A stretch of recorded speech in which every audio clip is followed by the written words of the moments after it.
Hey everyone, my name's Leader Teal and welcome to episode 2 of Just Minecraft. Now in last week's episode we got up to quite a lot. We got this little starter shelter set up, we did a whole heap of exploring to find mud and mangroves, and we also found a pretty awesome cave that I'm planning on exploring later this episode. But before we can get into that, I need to do a little bit of farming around the place. I need to set a few things up and then we can go spelunk-a-dunkin' till our heart's content.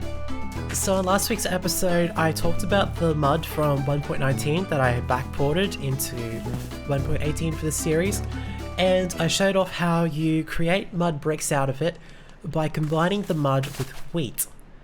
Now, I sort of have a little bit of a wheat farm going here, but not really quite anywhere near enough wheat.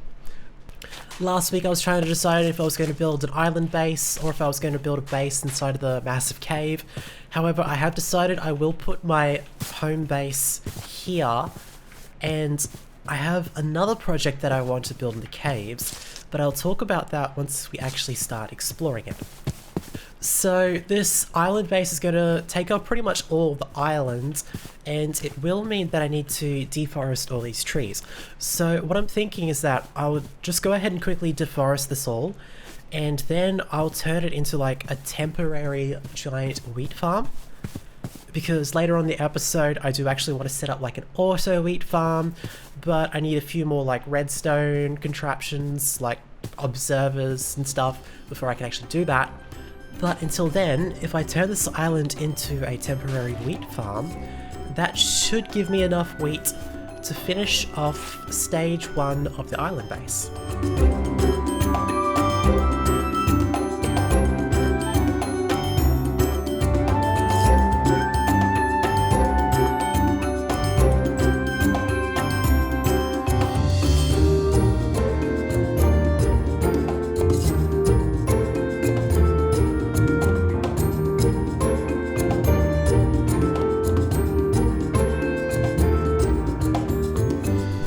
Now that I have this cleared out, it is looking pretty barren, but that's okay because this will be a massive wheat farm very soon, and then not long after that it's going to be a heckin' awesome mud brick base.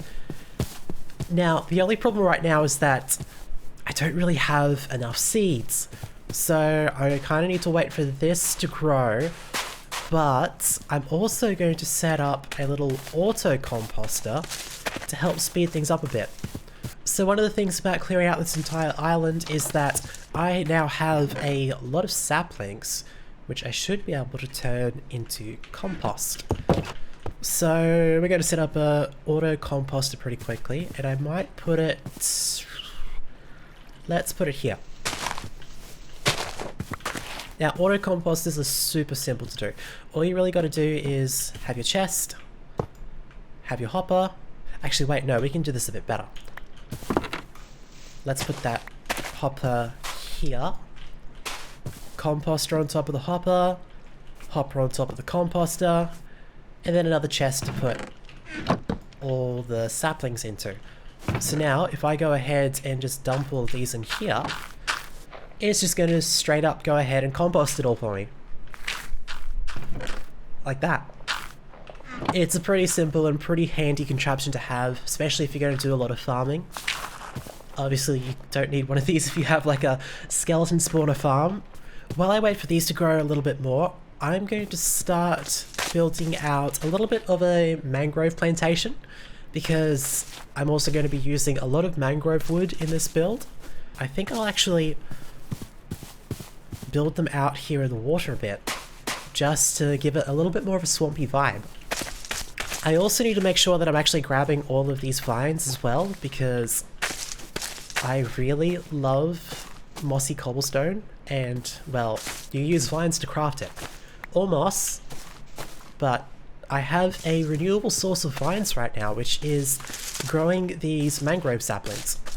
So in the latest snapshot for 1.19, they finally showed off what the mangrove trees and the mangrove swamps are actually going to look like. And honestly, I am so excited for those to be added. It looks so cool. They've got the mangrove roots that spread downwards and out everywhere, but most importantly, just as I thought they would, they do also have these vines growing off of them. So once 1.19 hits and we're playing with like the real mangroves, they're actually going to be a pretty good way of farming vines. Like, I could actually set up a vine farm, which I probably will do that a bit later as well. But that can be a bit slow to grow at times, and it might actually turn out to be a lot quicker and easier to just grow the mangrove saplings. So, I might have gone a little bit overboard with the wheat. Aside from the little starter shelter behind me, pretty much this entire island is now covered in wheat. Am I going to need all of this? Probably yes, actually. Then over here we have the Mangrove Sanctuary, which I didn't go quite as overboard with this as I did with the wheat, but I did end up decorating it a little bit. We've got all these nice little platforms and walkways between all the different trees, as well as these trapdoor railings. I actually really like how this looks. Once I'm finished farming the mangroves, I may actually just come back and like decorate this a little bit further, turn it into a nice little place to just come and vibe in. And then lastly over here, I just set up a pretty simple sugarcane farm. Now these planks here are actually just like waterlogged slabs, so the sugarcane still sees that as water, so it can still grow beside it. But this way you don't have to go fishing out the sugarcane out of water when you come to harvest. And now that we have all of that out of the way, we can finally prepare to go caving. Now, thankfully this cave isn't too far away from my base, so all these chunks should stay loaded, which means that once I'm finished exploring that cave, all of that wheat should hopefully all be grown. Actually, before I head down, I do want to make one little tweak to the quarry. So last time I found this hole that goes down to what I presume is my cave. That actually looks like the torches over near where I found the diamonds. Let me just pick up this water. I left this water because I wanted to see if I could find this spot, but I just realized that it would be so much easier if I just dug out the whole bottom of the quarry, because then I could just straight up see up to daylight. Oh jeez. Was that a witch? Oh, that is so spooky with the echo. Okay, that should be so much easier to find now. So let's go back to the mouth of the cave and let's start our dark descent down into, not madness, but hopefully diamonds and riches.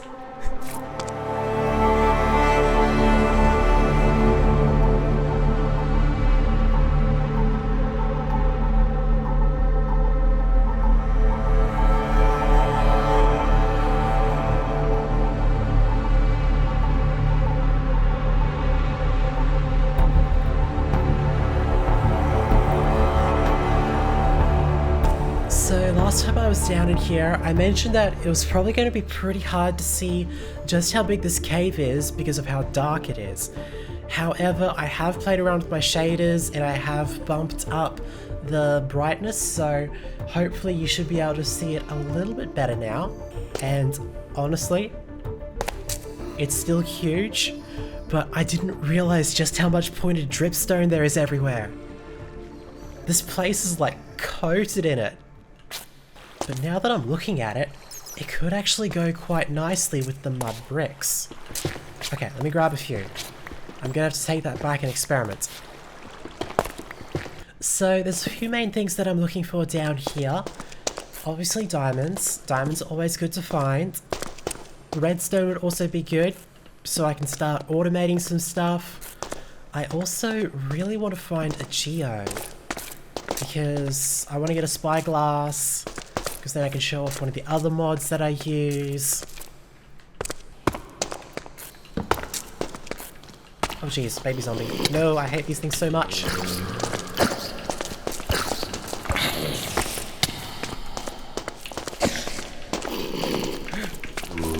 Ah! Why do they have to be so small and hard to hit? Why does my aim have to be so bad? Oh good, I got him. That's okay, the rest of the manageable.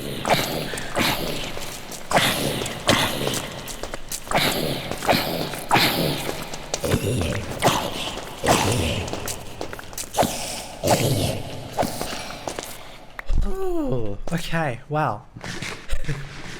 I think the next diamonds I get are definitely going towards a diamond sword. More diamonds, yes! Quick, light the place up. Oh yeah. Okay, let's get our diamond pickaxe. And there we go. Enough diamonds for a sword. Which I can actually craft because I thought ahead to bring a crafting table. I'm a genius. Though I probably should have saved those for the enchantment table.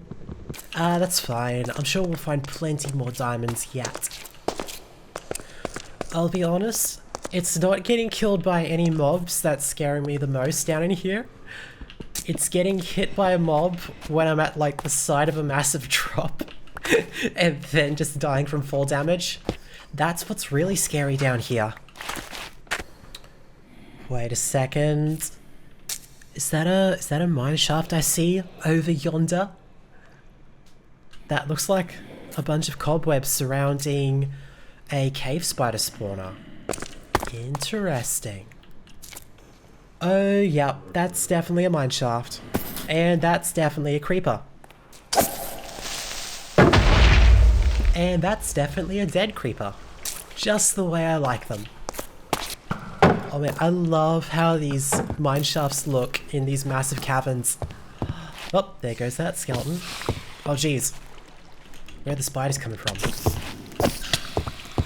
Maybe I shouldn't be getting too close to that just yet. I'll have to come back later. I've gotten a little bit sidetracked from the main cavern that I want to build in. Yeah, this is not that main cavern. This is... Actually, I'm going to be honest, I don't know where I am. I've gotten like completely turned around and lost already. Okay, yep, this is the cavern. Let's see, that's where I got the diamonds from. Wait a second. Is that another mine shaft? Or is that the same one? I don't think that's the same one because the other one is like way over there somewhere. So we have two mine shafts and also a massive lava lake. Let's not fall into that. But either way, there's going to be lots of loot to find. And I am so excited for loot. I hope you can see that. That is a lot of mobs that I really don't want to fight. Okay, time to get prepared for the fight of my life.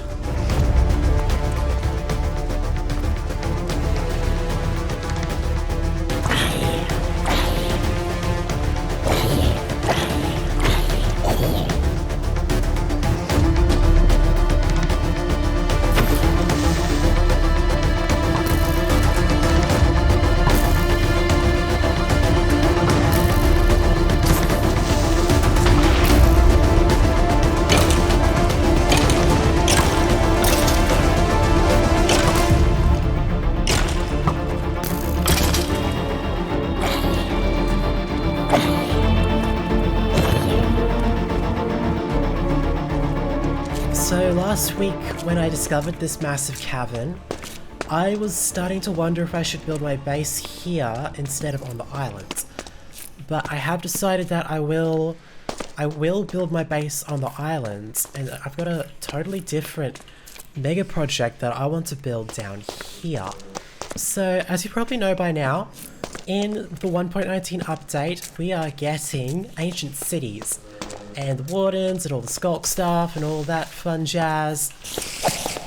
Now, while I modded in the mangroves and the mud from 1.19, I left the ancient city out because I want to experience that like once 1.19 actually releases.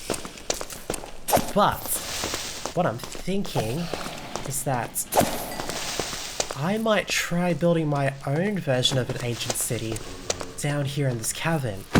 Because I love those kinds of places, just like those deep underground, long forgotten ancient cities.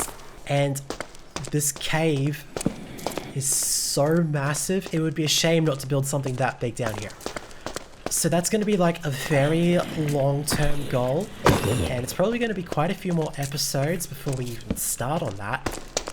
But right now, I'm thinking that is going to be a really awesome way to use this cavern. Wait, I found so many diamonds, and I haven't picked up any of them? Oh wait, no, I used the other two for the sword. I'm an idiot. Wait a second. Is that the witch that I heard earlier from my quarry? I still haven't found that, actually. And you'd think she would have despawned by now. I'm pretty sure witches despawn. Do they? Oh. I think I just found a skeleton dungeon. Oh yeah, that's a skeleton dungeon, alright. Oh boy!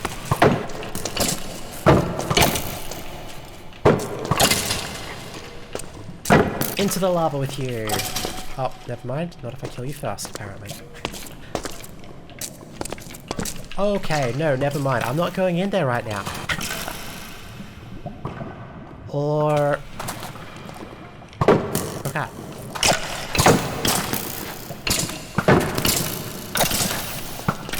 Okay, I'll just let them duke it out.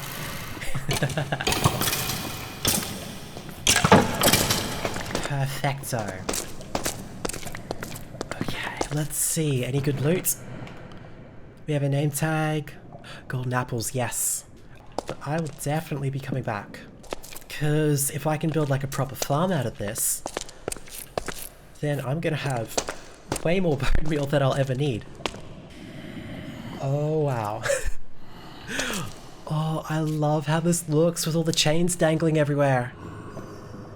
Now, I'm out of torches and out of coal, so I can't actually go and light it up just yet. Also, because I don't have any inventory space, I wouldn't be able to loot anything anyway. So, I think I might have to head back to the surface. I did get a bunch of diamonds. I didn't find obsidian, that's what I wanted to get.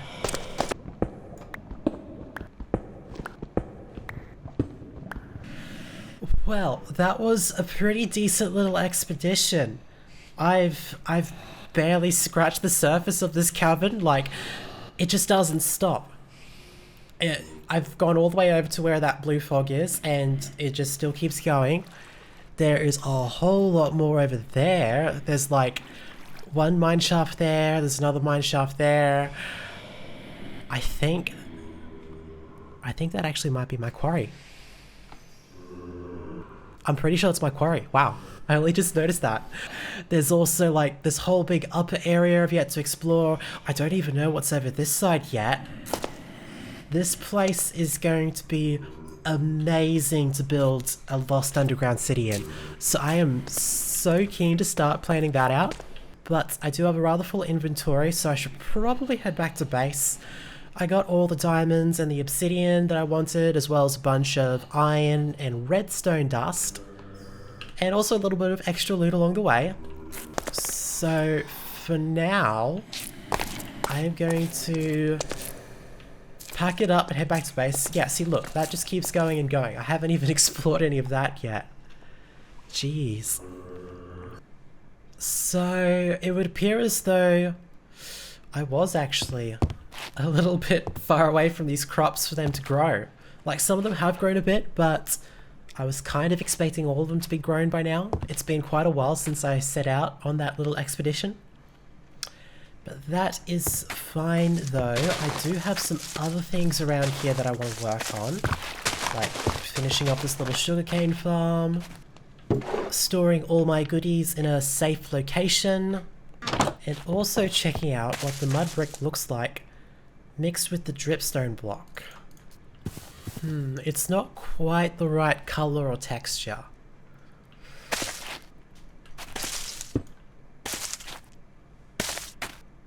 I don't know, I'll have to play around with that some more. Now, I actually want to duck into the nether very quickly.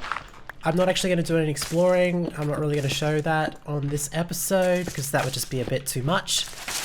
I just want to pop in, get a little bit of quartz for some of the automation I want to do, and then come straight back.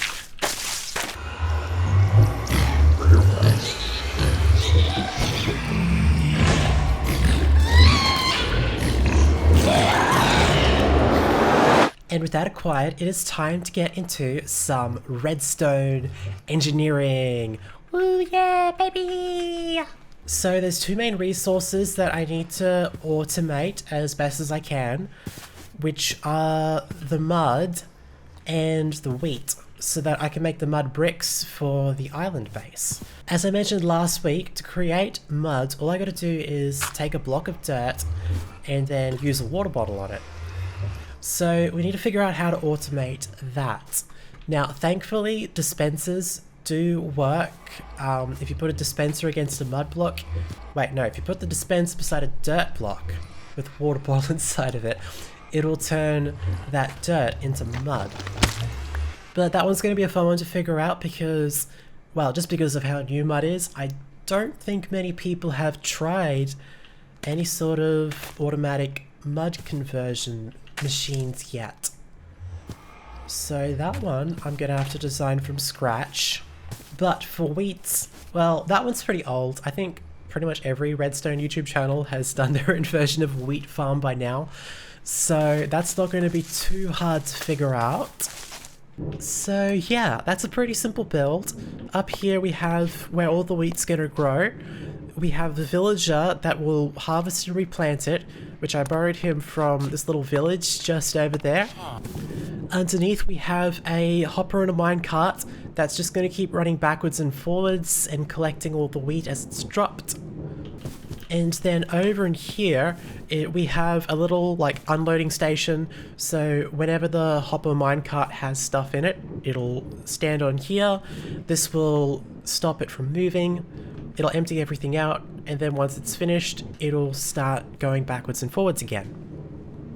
Now, the key to making a farm like this work is that you have to make sure that this villager here drops the wheat as he harvests it instead of collecting it and trying to compost it. So firstly we have these trapdoors here, which will stop the villager from actually getting to the composter, but it shouldn't stop him from actually becoming a farmer or from being able to harvest these blocks under here. The second thing is that we've got to make sure that his inventory is filled up. So if you didn't know, villagers actually have 8 inventory slots inside of them. And if I let this guy loose now, he would harvest everything and slowly fill his inventory up with the wheat and the seeds. However, that can take some time, so I can speed the process up by completely filling his inventory with seeds, and then he just won't be able to pick up the wheat at all, and it'll just start getting picked up by the minecart straight away. Now, if only I had 8 stacks of seeds lying around that I could give to him. Yep, the real reason for this farm has finally been revealed. While I obviously do need all this wheat, more important was getting all the seeds so that I could kickstart the automatic farm. Did I go overboard with this? Yes. Did I have fun doing it? Yes.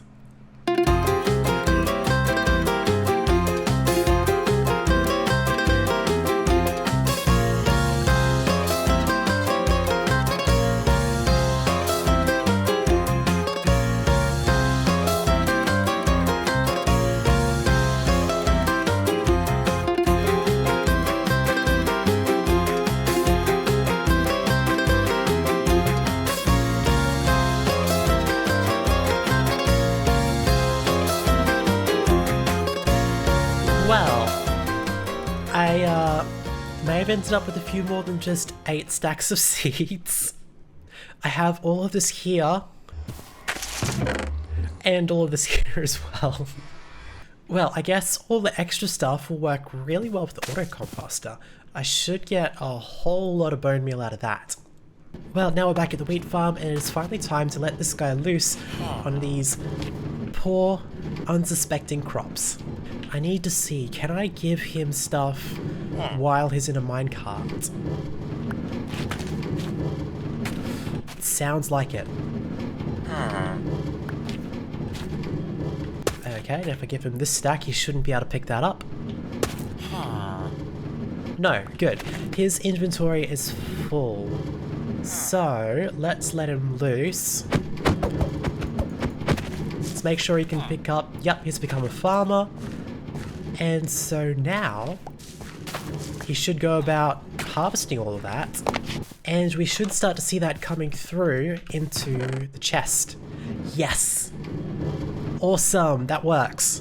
Alright, so that should start to produce a decent amount of wheat over time, as well as even more seeds for the auto composter. Actually, it might be a good idea to move that over beside the wheat farm sometime. And now that that's all set up and running, we can finally move over to the mud machine. This one was so much fun to make because I pretty much had to design it from scratch. So I'll give you a quick little walkthrough of how it works, although I probably will do a full tutorial a little bit later. So I actually designed this in the latest 1.19 snapshot just to make sure it works there as well as with my mod. So once 1.19 releases, this design should work. So my design inspiration for this was from concrete conversion machines because they kind of work in a similar-ish way. You put the concrete powder block down, water turns it into the block, and then you've got to mine it, which then gets picked up by this hopper, and it dispenses more concrete powder to you. So a similar kind of thing, except with dirt. Over here, we have a chest to put all the dirt into. I'll just put half of it into there for now. We have a redstone block here going into a repeater. So as soon as I place a block down, it's going to complete the circuit and it's going to fire this dispenser. And there we go, it's fired the dispenser, which is used a water bottle to turn this into mud, and it's also fired this here to like give me dirt from that chest. And then over here underneath the dispenser we have, well, we've got two hoppers. This one here is going to pick up the mud and it'll collect it all in here. These hoppers are part of an item filter that'll only suck empty bottles out of that dispenser, not the full water bottles. And then it'll send them along to this other dispenser here, which is full of empty bottles. And what that will do is that when it's fired, it will fill up an empty bottle on this water source here. And because this thing's inventory is full, it shoots it out at the same time as well. And that just gets sent up through the bubble elevator, up into this hopper, and back into the dispenser that turns the dirt into mud. So it wasn't too complicated a build to figure out. I definitely made it too over the top at first, and then I just came back and simplified all the redstone to make it more survival friendly. Now if I walk in here and just close the door so that nothing can kill me during night time, all I have to do is just hold down left click and right click at the same time, and it'll start to convert all of this over to mud. Now I can either use a macro to toggle both those mouse buttons being held, or if I just press F3 and T, and when the loading screen pops up, let go of those two buttons, it'll just keep on holding them down. And so this way I can just load up the system with a whole bunch of dirt, and then pretty much just stand here in AFK and get as much mud as I can ever want. So now if we go back down underneath, we'll see that in this chest, oh, if I can get off the ladder, is all the mud that we sent through the system. A few blocks I picked up myself, but honestly over time that's not really going to be too much. I will need to expand this storage system a bit later, but for now this should do. But then all I have to do is take that mud and the wheat from the wheat farm beside it, and I can make as much packed mud as I'll ever need. And then I can just go ahead and convert that to mud bricks, And honestly, with a little bit of AFKing, it shouldn't take too long for me to get everything that I need for my base. So that's what I'm going to do. I'm going to wrap up the episode now and spend the next few days AFKing here a bit, getting as much resources as I can. That way, next week's episode, we'll be able to get into building straight away. I have a really cool design idea using the mud bricks and the mangroves and a few other blocks to texture things up a bit. And I'm really keen to show it to you all. So make sure you subscribe so that you know as soon as that episode goes up. And I will see you all in the next one. Bye bye.